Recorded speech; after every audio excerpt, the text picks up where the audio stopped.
Long before the Qing dynasty collapsed, many realized its days were numbered. In the end, the universal desire for change made change inevitable. In this documentary, we will explore why so many people from all walks of life in Wuhan, intellectuals, merchants and businessmen, police, even gangland leaders and mafia bosses, turned against the Qing dynasty and joined the revolution that overthrew it.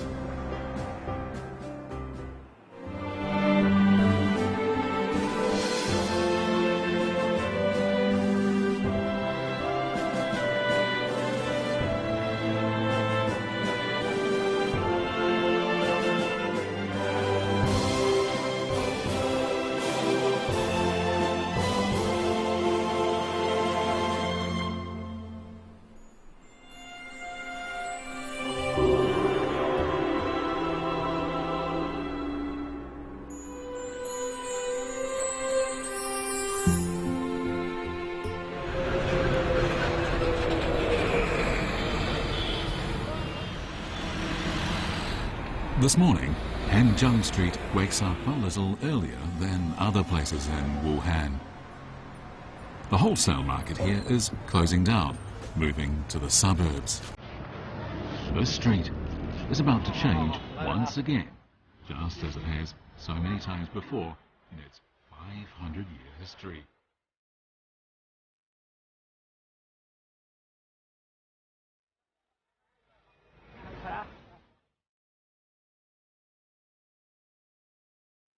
Just over a century ago, Hanjiang Street was a bustling place, thriving on the Yangtze River trade.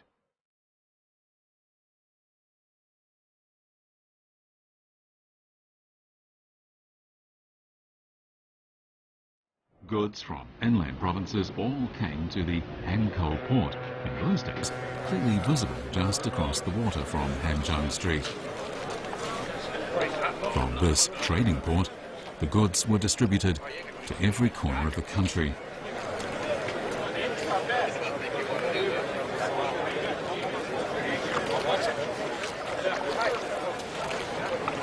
A tightly knit community lived around the port, and to many outsiders, it resembled an exclusive brotherhood.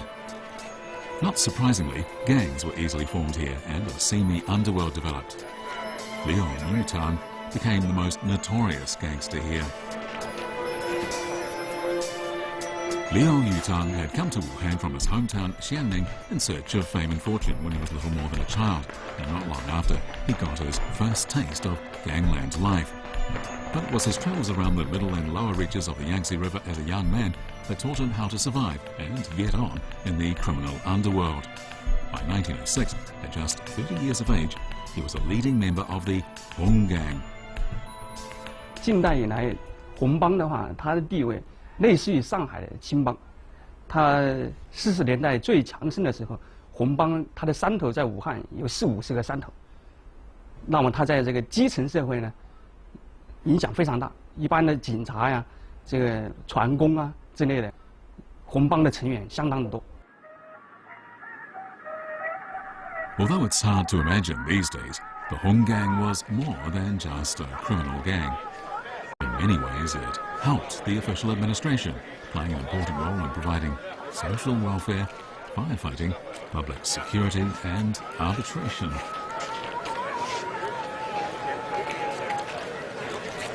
In 1905, the Baojia, the traditional system of law enforcement, was abolished in Wuhan and replaced with a modern police force.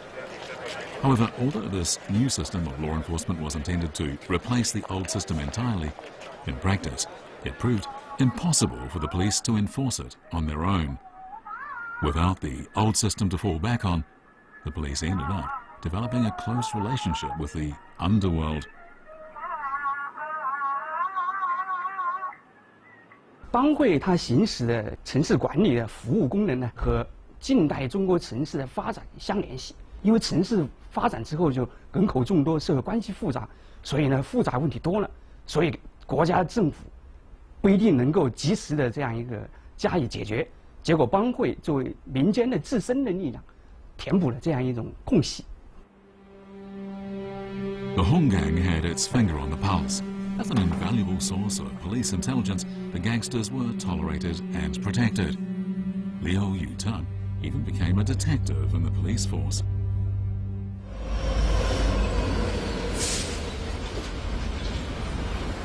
It's been over 20 years since the Beijing-Guangzhou line was rerouted around the city of Wuhan. But although the trains no longer stop here, the old railway station still stands, a fine example of turn-of-the-century French architecture. Nor do you have to go very far to catch a train. The light railway passes here.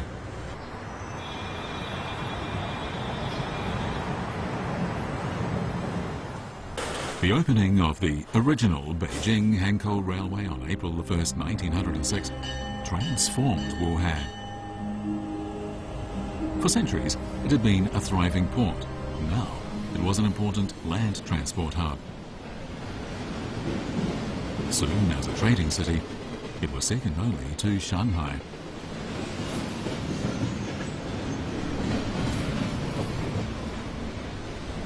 The growth in trade didn't just bring prosperity to the city, it also brought enlightenment and new ideas. The years following the opening of the railway witnessed a boom in newspaper publishing. Soon the city was home to more than 40 different papers and journals. One of the most influential of these used modern colloquial language to further the revolutionary cause. Its star commentator was a man called Liu Jing'an. He was a member of an organization dedicated to overthrowing the Qing dynasty. It was called the Rizhi Organization. Such was his influence that after just a few months, it had thousands of members in Wuhan.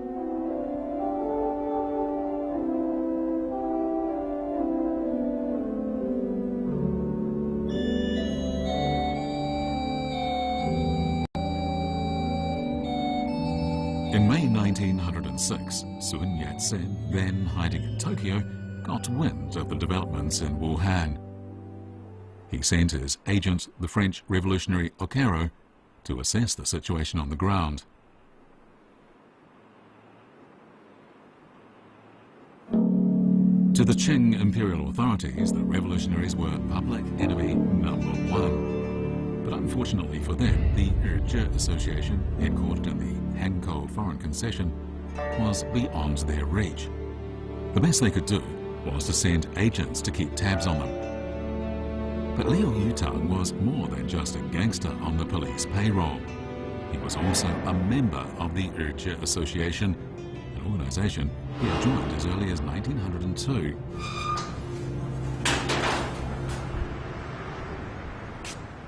The revolutionaries realized that control of Wuhan, with its booming commerce and transport links, was crucial to the success of the revolution. And control of Wuhan meant being on good terms with the men who controlled the streets, the gangsters.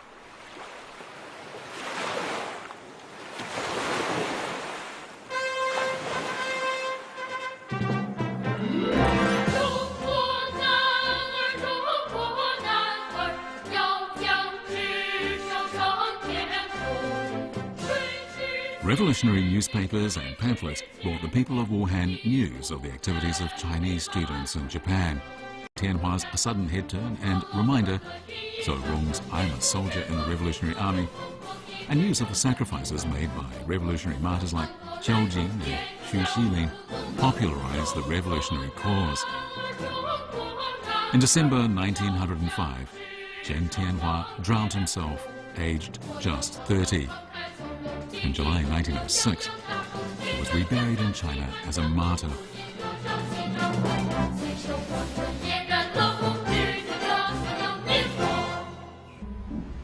In October 1906, 20-year-old Wu Ying came to Wuhan. He'd been sent by the Chinese Revolutionary League to make contact with the Rizhi Association and raise funds for an uprising to be staged in Pingliuli in Hunan province. Wu Ying, a former soldier who had studied abroad, came from Chengde in Hunan. He arrived in the city a seasoned revolutionary activist. Already, he was wanted for the attempted assassination of several high-ranking Qing officials.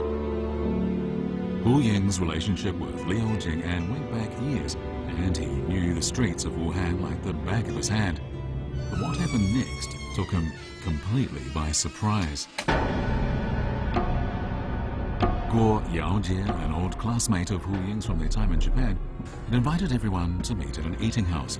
He claimed he had made a contact they couldn't afford to ignore, a mine owner offering 100,000 yuan to the revolutionary cause. No one suspected a thing. Guo Yaojie was an old trusted comrade. With the revolutionaries all gathered round the table, it was time for Hubei Police Chief Fang Qijun's men to swoop.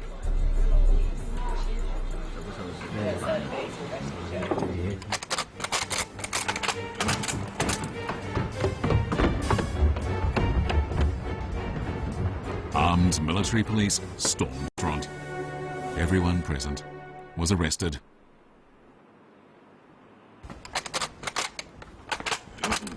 The whole of Wuchang was soon under blockade. The roundup continued. Liu Jing'an was arrested in his hometown Huangpi. 8 more were arrested, and 15 others were put on the wanted list.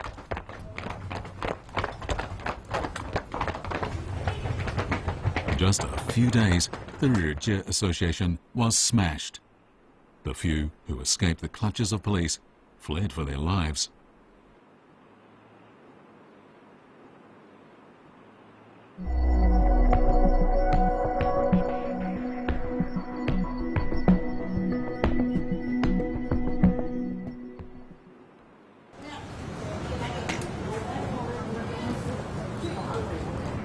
In old Wuhan, just inside the Wenchang Gate, is the dormitory building of the Wuhan Dockyard.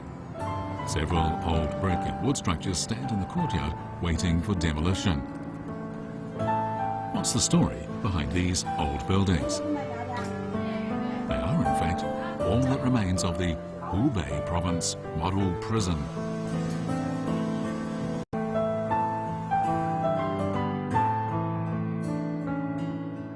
日支会被查封以后，刘金安呢被关到了武昌模范监狱。当时房间里面有一个小槽，所有吃的残羹冷炙，还有大小便，都是通过这同一个槽排到墙外。整个房间里面臭气冲天。不仅如此，他每天还要经受敌人的残酷的拷打。最严重的时候，刘金安甚至被打得白骨都露到了外面。但是就在这么严酷的条件之下，刘金安的精神仍然十分的坚定。他每天早晚都坚持祷告，而且一直相信自己的事业能够取得最后的成功。According to Zhu Zheng, a revolutionary who visited Liu Jing'an in jail, it's not a model prison, it's hell. The prisoners are not just deprived of their freedom, they're not allowed to receive any food, clothes or correspondence from outside. Worse, the prisoners are tortured. The place is an outrage. In a sense, the inmates of the model prison had got off lightly. In those days, rebels could expect to have their heads cut off. But such was the fear that the execution of the Rijie prisoners would result in conflict between Han Chinese and the ruling Manchus, that Liu Jing'an and Hu Ying were sentenced to life imprisonment instead.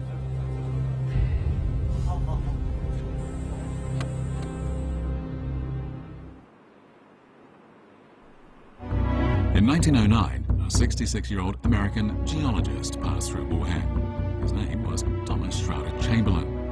The photos he took give us a glimpse of the city as it was back then.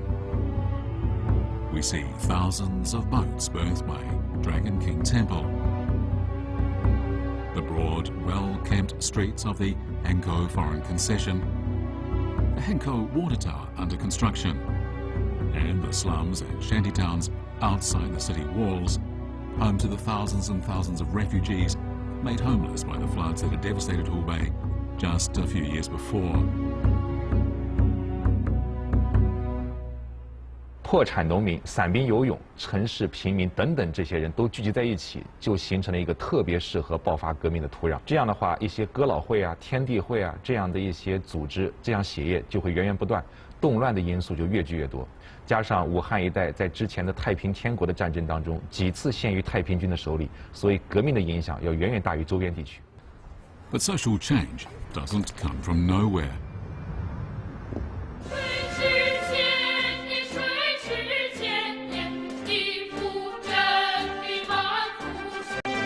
In Hubei, many intellectuals at the lower end of the social scale had joined the army and tried to spread revolutionary ideas in the new army. Many men who had been recruited into Hubei's new army were better educated than most soldiers, and they were thus more open to these new revolutionary ideas and ideals. Sun Wu, for example, set up the Progressive Association on his return from Japan. Together with a fellow revolutionary called Deng Yulin, Sun Tongxing restaurant in Huangtupo Lane. These days, Huangtupo Lane is a very different place. It's wider, and it's now called Shoui Street. But if you look hard enough and know what you're looking for, you can still find traces of the old street. During the final years of the Qing dynasty, many battalions of the Hubei New Army were garrisoned here, and many soldiers frequented the Tongxing restaurant. Sometimes, as the soldiers ate, they would touch on political matters. After a few drinks, Deng Yulin's suggestion that only the overthrow of the Qing could save the country seemed like a good idea to many of them. After a few months serving food with a side order of revolution, 1,400 new army soldiers had joined the Progressive Association. But from a financial point of view, the venture was not a success.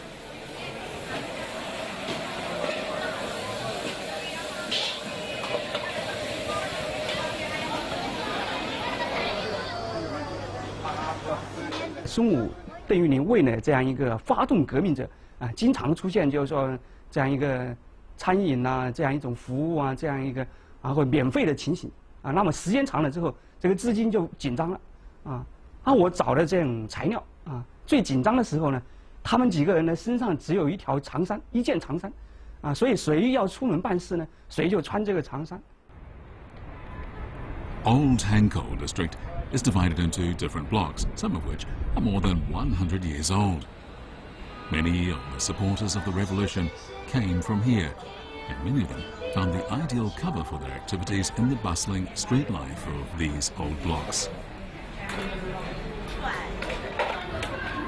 Many of those cooking or sewing on the streets were in fact doing undercover work for the revolution.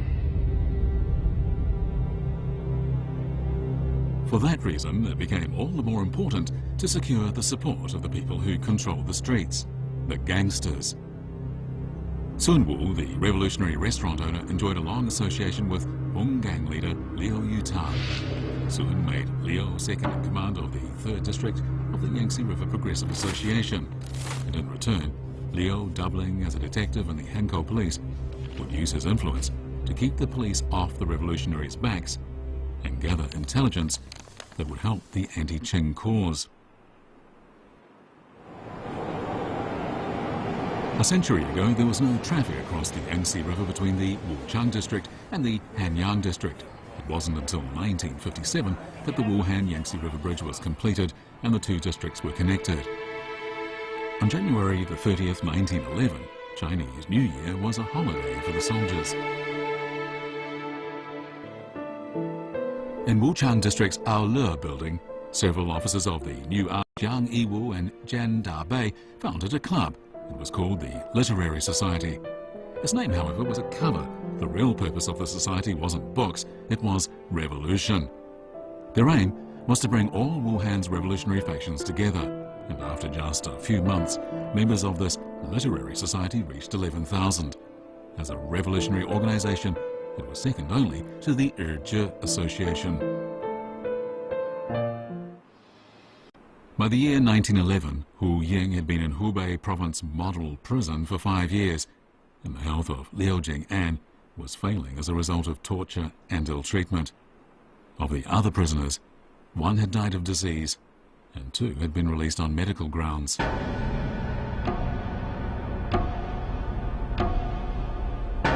Hu Ying's fellow prisoner Zhang Nanxian later said that Hu Ying was very well connected even in prison. He was respected by prisoners and guards alike. This regard, together with regular visits, allowed Hu Ying to carry on his involvement in revolutionary politics despite his imprisonment. Meanwhile, situation outside the prison walls was heating up.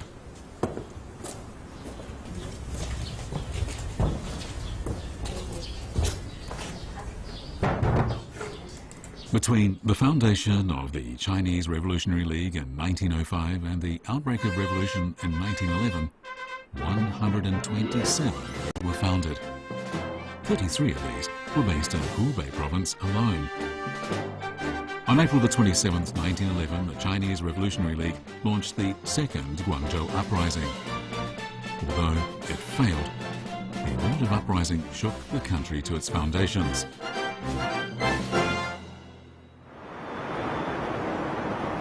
On May the 12th, the British Commissioner of Changsha Customs, C.E.S. Wakefield, wrote a letter to Inspector General F.A. Aglin of the Imperial Maritime Customs Service. Wakefield believed that most Chinese were for the overthrow of the current government. They might not be revolutionists, but they approved of attempts to overthrow the Qing dynasty. His employees told him that people in the army were saying that the people just wanted the Qing royal family to go.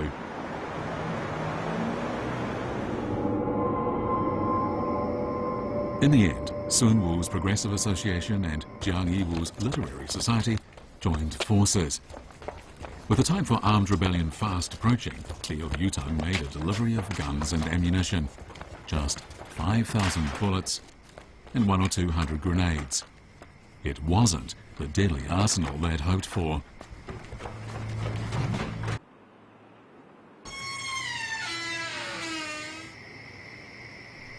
On the night of August the 14th, Sun Wu woke up to the sound of footsteps. Someone was outside his window. When he got up to investigate, he found that an intruder had broken in and turned the place upside down.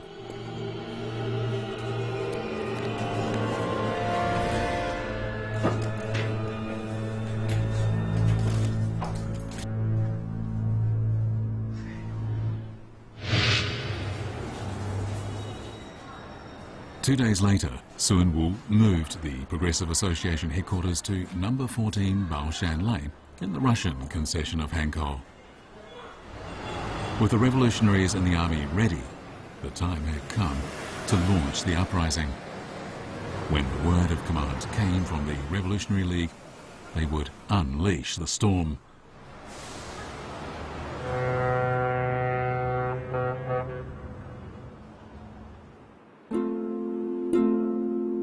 Meanwhile, Liu Jing'an's health was deteriorating. Sadly, he never lived to witness the Wuchang Uprising, the first shot of the revolution he'd worked so hard for. Sun Wu served as Hubei Military Affairs Minister in the military government that took charge of the province in the aftermath of the uprising. In the long run, his underworld connections had a negative effect on his political career. After the founding of the Republic of China, he faded out of politics and died in obscurity in Beijing in 1939. Meanwhile, the revolutionaries sprang Hu Ying from prison, who went on to serve as the Hubei military government's foreign minister. Sadly, in later years, he threw his support behind Yuan Shikai and his attempts to restore the imperial system. Republican credentials in tatters, his political career over, Hu Ying died in poverty in Nanjing in 1933. Gangster-turned-detective Liu Yutang served as Chief Inspector of Land Defences during the evening. He was in charge of maintaining order in Hankow District, interrogating suspected spies, and liaison between Urge Association members living in the middle and lower reaches of the Yangtze River. In middle age, Liu Yutang broke off all relations with the Hong Gang and became a Christian. He died in Wuhan in 1949, aged 73 years.